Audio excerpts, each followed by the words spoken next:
Wolfman 2025.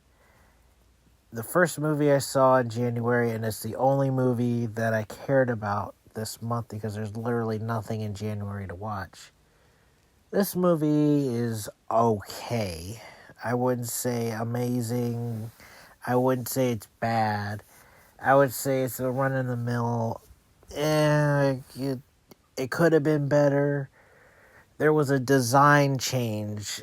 I don't know if anybody saw the previous design for the Wolfman design, but it kind of looked like a Halloween costume, old man person. It didn't even look like a Wolfman.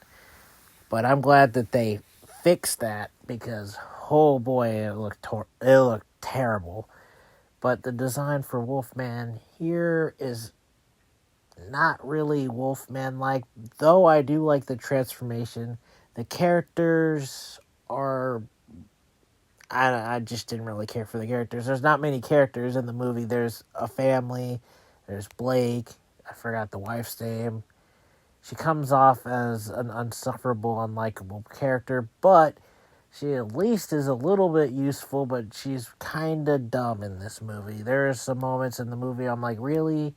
Close the door, the Wolfman's gonna get you. You know, stuff like that. There was a lot of cliches and predictable stuff.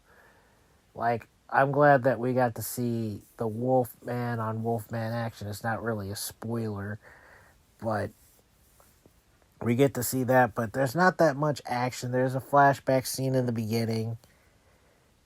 Some of the camera shots are a little weird to me. And there's the scene where they crash the car looks so fake. It looked ridiculously bad. But other than that, it was okay. The music was decent. The ending felt flat, though. A little anticlimactic, and I still prefer this over Nosferatu. I'm sorry, I didn't like that movie. That one movie was really disappointing, considering that had a good cast, minus Lily Depp. But Wolfman had basically a no-name cast, or B tier. I don't really know the people that well for the Wolfman.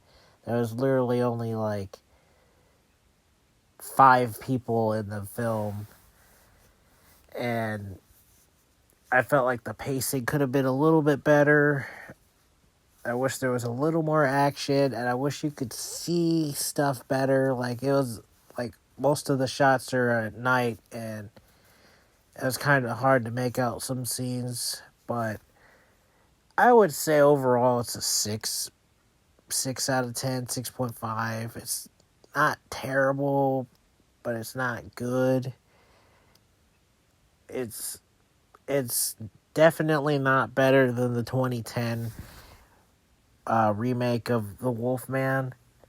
The 2010 Wolfman movie is really underrated, and it's obviously not better than the 1940s one, but do I think this movie is a waste of time? Nah, I mean, if you're bored, if you want to watch a movie in January, I guess you can watch that one, but don't expect it to be super great or anything. It's just okay.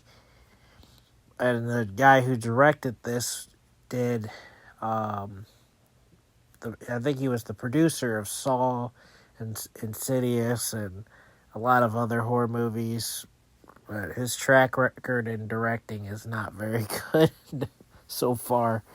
But overall, it was an okay movie.